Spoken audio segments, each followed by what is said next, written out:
Welcome back to the Between the Headset podcast. If yours truly, Jalen Connor, the comedic voice of sports intelligence. Thank you for tuning in today. Let's get into today's episode. First things first, before we talk baloncesto, however you say basketball in Spanish. Um, Today your boy ready to get bit, huh? Ready to get bit. You feel me? Right after this episode, we about to get bit. You feel me? So I know you see me looking a little, a little rugged right now, yeah. But we ready to go get bit right after this, so don't worry. Get a cut. I think I'm top five. Top five what? Top five. Don't worry. I'm gonna be good. Chill. Let's get back on topic. Cause the NBA Finals is still going on. It's now 3-0 Boston Celtics. Sweep. Bro, I told y'all last episode, bro. I kind of smelt the sweep, man. The way things was going. Oh, my fault. My hair looked great. The way things was going, bro. I just felt a sweep, and I knew Kyrie would hoop tonight. I mean, whatever the game was, I knew Kyrie would hoop too. I knew he would. I just still had a feeling it wasn't gonna be enough. The Boston Celtics have been established that they're a better team.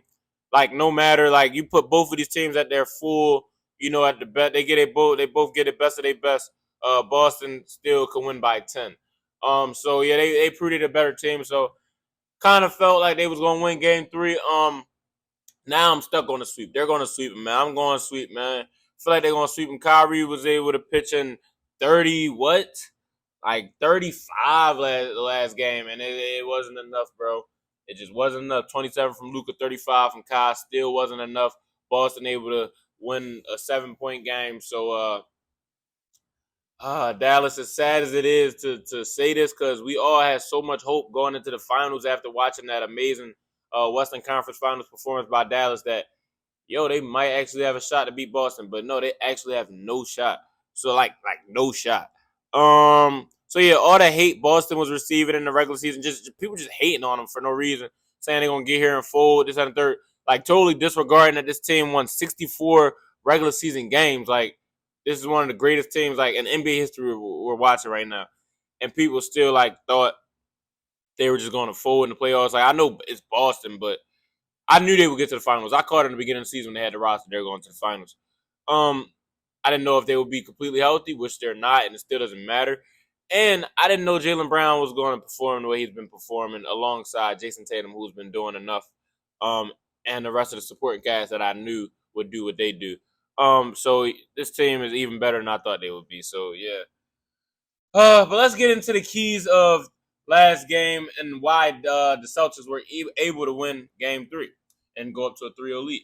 So number one, the first key I got here is that the Celtics, the floor spacing it's unmatched. It's been unmatched all season long. Like no team in the NBA is able to compete with Boston when it comes to getting up threes and knocking down threes. Celtics hit 8 more threes than the Mavs last game, which is 24 points just off of possessions that Dallas was not able to generate because they just couldn't hit those threes that the Celtics hit. Yeah, Dallas got to the line, got to the paint, but when you can multiply by 3 instead of 2, feel me?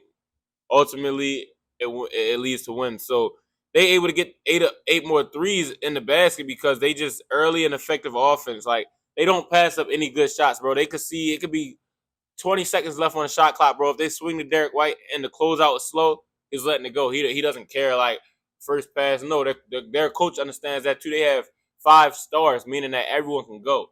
So when they see the basket, let it go, bro. Like, and they all can shoot. Just let it go. It's as simple as that. They don't pass up any good shots. They do pass up good shots for great shots, but usually, if it's in one of those shooters' hands, they're not going to pass up a good shot and try to get a great shot because a good shot for them is a great shot. You feel me? So they take all good shots. So they got up 46 3-pointers and ultimately ended up hitting 8 more threes than Dallas, who was only able to make 9. So they basically doubled the amount of 3-pointers they were able to make.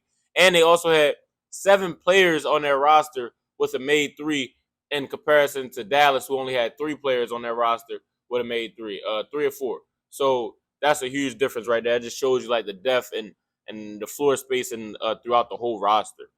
The second key I have down here is Mr. Jaylen Brown and his relentless activity and playmaking, bro. Last night, Jaylen Brown started off as a playmaker opposed to who we seen Jason Tatum so far throughout the finals was like the early playmaker until he found his rhythm late in games and let Jaylen Brown get it going. No, last night, Jaylen Brown started off playmaking, moving the rock, finding Tatum, who was actually the catalyst last night, who answered that early first quarter run from Luka and Kyrie and their shot making ability. He came down to end the first quarter with him going on a flurry of making shots, while Jaylen Brown was the one finding them.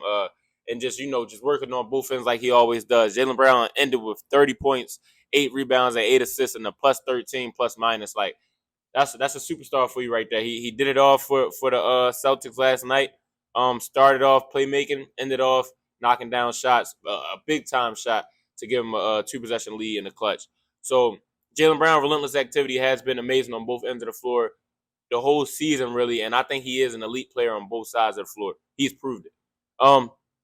Key number 3, the bench energy and productivity from the Boston Celtics bench has been consistent all year, but when it comes to the finals, when like players are getting tired, other bench players on the other team have never been on this type of stage before. When you got players on your bench who are comfortable, who can come in the game and produce with the same amount of energy that your starters are, that is almost like the biggest thing you can have at this stage of a season, man. When the weight has been on your starters all season long. So Hauser, with only 14 minutes, came in and hit 3 threes, 3 for 4, 9 points in 14 minutes from Hauser. Like we're talking about Sam Hauser, bro. We're not talking about a 6-man deal. We're talking about Sam Hauser, bro. Designated sniper, came in 14 minutes, 3 threes, 3 rebounds, a dime. And Sam Hauser has been showing great defensive pressure all series long, and he finished with a plus 16 in only 14 minutes. So that just shows how impactful his minutes was when he was in the game. Secondly, Xavier Tillman had a huge three-pointer last night. His only attempted three-pointer all playoffs, I believe. And I ain't gonna lie, I called it, bro. I forgot who I was watching the game with. I was watching the game with my man's Ye, bro. Yeah, if you watch this, bro, you remember. We was watching the game, bro. Jaylen Brown with a great kick out to Xavier Tillman. He shot it with confidence and rhythm. No, I said, yo, watch, he about to knock this down. And he completely drained it.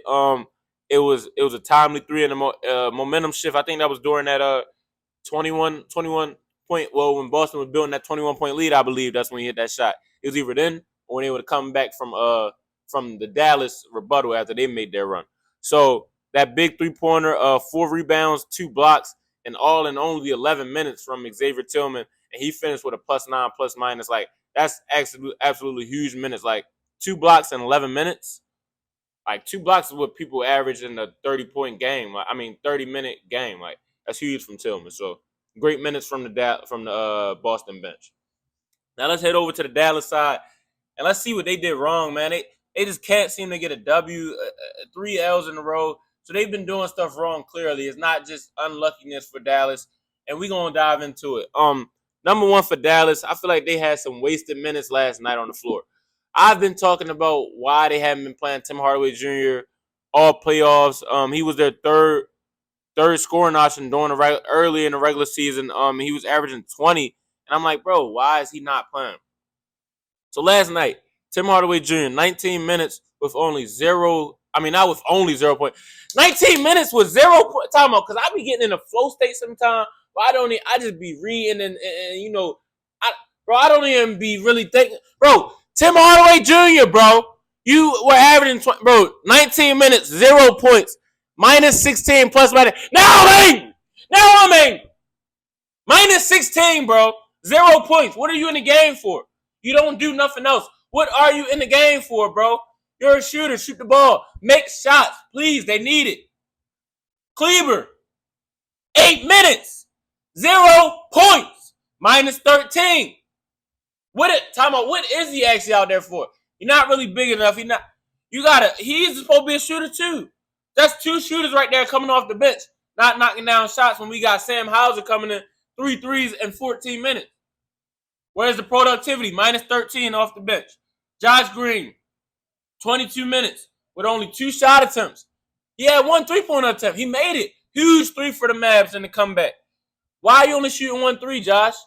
I think that's his name. Josh Green, 22 minutes, bro. See, I don't even know your name. I be getting confused if you Josh or Jeff. That's because you doing 22 minutes with only 2 shot attempts, only 3 points, bro. Not enough. Derek Lively, great minutes off the bench. Let's applaud that. I must applaud that. Derek Lively probably had possibly his best game of the playoffs so far. 30 minutes, 5 for 6, 11 points, 13 rebounds, man. Yes, off the bench. That was a great performance by Derek Lively. I believe he was the best player on the Mavericks last night. Yes, over Luka. Yes, over Kyrie. Excuse me. His minutes were just the most impactful. I didn't see really much wrong he did in his play out there. So great minutes from Derek Lively. But besides that, Josh Green, Cleaver, Tim Hardaway Jr., disgraceful. Like, absolutely disgraceful. Not enough. And number 2, the most important thing I think for Dallas last night that killed them was the performance and character displayed from their leader, one of the best players in the nation, well, in the world, Luka Doncic. Yes, he finished with 27 points, but it took him 27 shots. He missed a lot of bunnies in front of the rim. He made a lot of bunnies in front of the rim because, like we know, they're going to let him go one-on-one. Jason Tatum was making him work. He was still able to finish with 27. A lot of those were little bunnies, but he missed a lot of timely ones that could have cut the lead from a 10-point lead to an 8-point lead, from a 7 to a 5, and ultimately could have gave him a little edge. 27 points and 27 shots is not ideal in no fashion, especially from your Dallas. Let's get into our get us cool player today. And yes, Jaylen Brown, I did condone your great energy and performance, not only last game, but throughout the playoffs and the finals. But Jason Tatum is our get us cool player. With that being said, that's going to wrap up episode 11 of the Between the Headset podcast. That was game 3 of the 2024 NBA Finals. Like I said, we got a sweep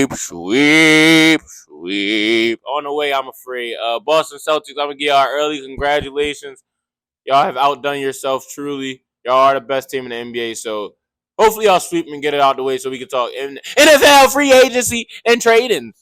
Well, that means so let's conclude this episode of 11 of 2 days. I'm not going to let comment, share, subscribe with your friends. And until further notice, I'm out here.